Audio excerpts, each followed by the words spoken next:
Assalamualaikum warahmatullahi wabarakatuh. Alhamdulillahirabbil alamin. Wassalatu wassalamu ala asrofil anbiya'i wal mursalin Sayyidina wa maulana Muhammadin wa ala alihi wa sahbihi ajma'in. Bagaimana kabarnya adik-adik siswa-siswi madrasah sekalian? Semoga sehat selalu dan selalu semangat untuk menuntut ilmu. Alhamdulillah, pada malam hari ini kita akan melanjutkan penjelasan materi tentang bab kemarin. Kalau kemarin kita sudah mempelajari tentang bab puasa, pada malam hari ini kita akan mempelajari tentang bab toharo. Sebelum itu, perkenalkan, nama saya Saifuddin Tohari dari mahasiswa UIN Syekh Nurjati Cirebon. Untuk materi selanjutnya yang akan saya terangkan adalah tentang bab toharo, yaitu bersuci, bagaimana macam-macam toharo, jenis-jenis toharo, pengertian toharo, dan juga macam-macam hadas najis serta bagaimana cara mensucikannya. Toharo dijelaskan dalam dalil Quran surat Al-Baqarah ayat 222. A'udzubillahi minasyaitonirrajim. Bismillahirrahmanirrahim.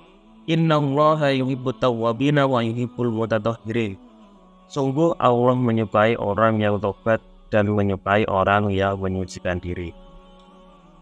Yang toharo secara bahasa berarti bersih. Toharo secara istilah yaitu menghilangkan hadas dan najis yang menghalangi ibadah-ibadah sejenisnya dengan air atau menghilangkan hukumnya dengan tanah. Pembagian toharo yang pertama ada toharo batin, yaitu membersihkan diri dari segala kemusyrikan dan kemaksiatan. Contoh yaitu dengan mengamalkan tauhid dan beramal soleh. Yang kedua, toharo lahir. Toharo lahir yaitu bersuci dari kotoran, hadas, dan najis-najis. Contohnya dengan berwudu, mandi, atau tayamum ketika tidak sedang ada air, serta membersihkan najis dari pakaian, badan, dan tempat sholat. Macam-macam air. Yang pertama ada air mutlak. Air mutlak adalah air yang suci dan mensucikan dan tidak makruh. Contohnya ada air hujan, air embun, air laut, dan juga air mata air. Yang kedua air musammas, air yang hukumnya makruh apabila yang digunakan untuk bersuci. Contoh air dalam bejana emas atau perak yang berjemur matahari. Yang ketiga ada air ghairu mutahhir, air suci tetapi tidak mensucikan. Contoh air kopi, air teh, dan yang lain-lain. Yang keempat ada air mutanajis, yaitu air yang telah terkena najis. Contoh air yang sudah berubah rasa, warna, dan baunya. Jenis-jenis toharo yang pertama adalah toharo dari hadas. Toharo dari hadas ini cara mensucikannya dengan wudu, dengan mandi, dan juga dengan tayamum. Yang kedua adalah toharo dari najis. Untuk cara mensucikannya nanti akan saya jelaskan lebih lanjut. Definisi hadas dan najis. Hadas adalah sesuatu yang menyebabkan seseorang tidak sah melakukan ibadah tertentu seperti sholat. Najis adalah sesuatu yang datang dari dalam tubuh manusia ataupun dari luar manusia yang dapat menyebabkan tidak sahnya badan, pakaian, atau tempat dipakai untuk beribadah. Macam-macam hadas. Yang pertama ada hadas kecil. Hadas kecil adalah segala sesuatu yang membatalkan wudu. Contoh kentut, kencing, buang air besar, dan lain-lain. Yang kedua adalah hadas besar, yaitu segala sesuatu yang menyebabkan mandi besar seperti mimpi basah atau jima. Definisi najis. Najis adalah suatu benda yang kotor menurut syara. Contoh bangkai, kecuali bangkai manusia, ikan, dan belalang. Contoh najis lagi darah, nanah, anjing, dan babi, serta minuman keras atau khamar.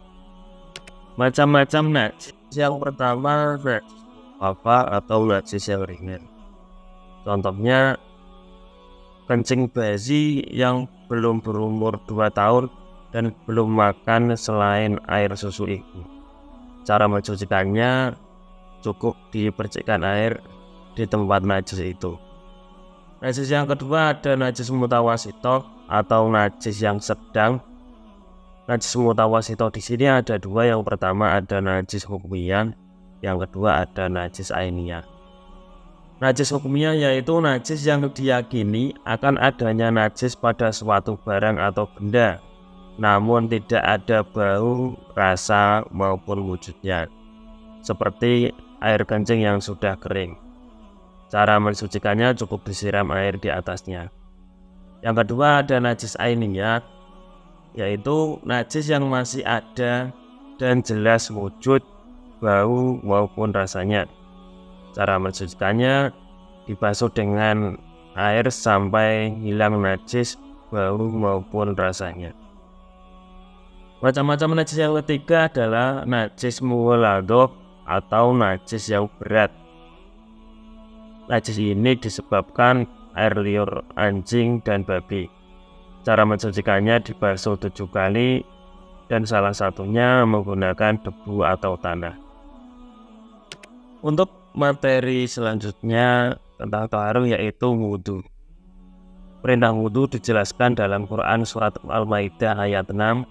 A'udzubillahi minasyaitonirrajim. Bismillahirrahmanirrahim.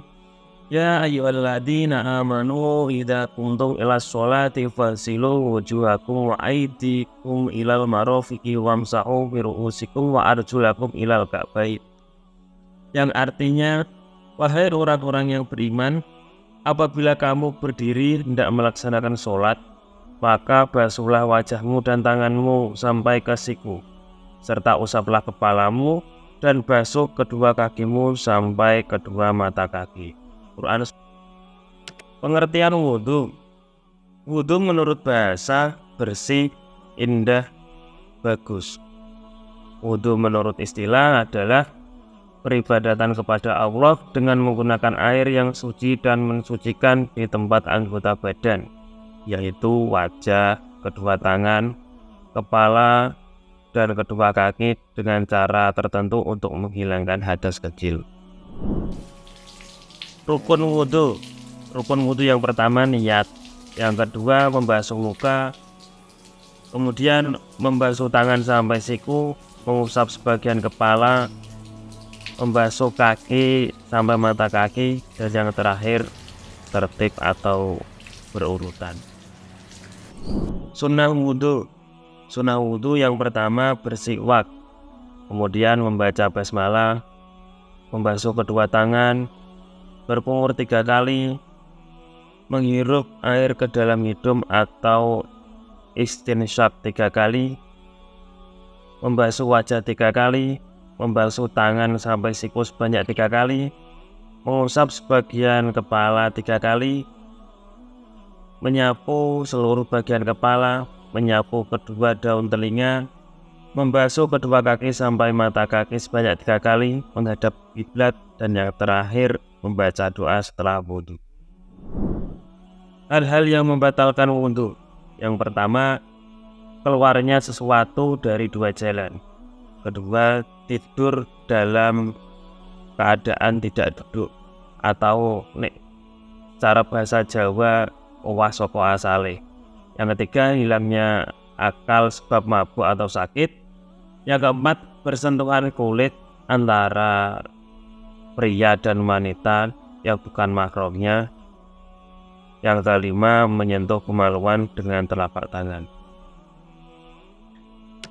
Untuk bab terakhir tentang materi taharah, kita akan mempelajari tentang bab mandi.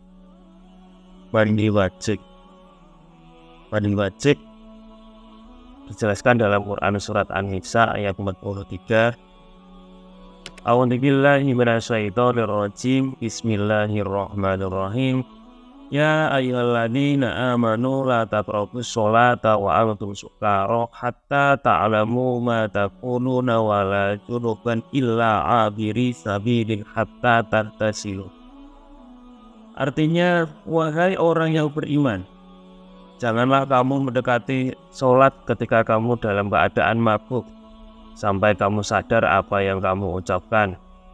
Dan jangan pula kamu menghampiri masjid ketika kamu dalam keadaan junub, kecuali sekedar melewati jalan saja sebelum kamu mandi atau mandi junub. Quran Surat An-Nisa ayat 43. Pengertian mandi wajib. Mandi wajib menurut bahasa mengalirkan air pada sesuatu. Mandi wajib menurut istilah menuangkan air ke seluruh badan dengan cara khusus yang tertentu untuk menghilangkan hadas besar. Ada beberapa sebab yang mengharuskan untuk mandi wajib. Yang pertama adalah keluarnya mani. Yang kedua, bertemunya dua kemaluan antara laki-laki dan perempuan walaupun tidak keluar mani. Yang ketiga, ketika berhentinya haid atau nifas. Dan yang terakhir adalah melahirkan. Rukun dan sunnah-sunnah mandi. Rukun mandi yang pertama adalah niat mandi untuk menghilangkan hadas besar. Dan yang kedua, mengguyur seluruh badan dengan air, yaitu mengenai rambut dan kulit walaupun hanya 1 kali siraman. Kemudian sunnah mandi. Sunnah mandi yang pertama membaca bismillah. Yang kedua, berwudu sebelum mandi. Kemudian menggosok seluruh badan dengan tangan, mendahulukan yang kanan, dan yang terakhir adalah berturut-turut. Sekian penjelasan bab materi tentang thaharah. Semoga apa yang sudah dijelaskan tadi bisa bermanfaat untuk kita semua. Sampai jumpa di pertemuan selanjutnya. Pamit undur diri. Wallahul muwaffiq ila aqwamit thoriq. Wassalamualaikum warahmatullahi wabarakatuh.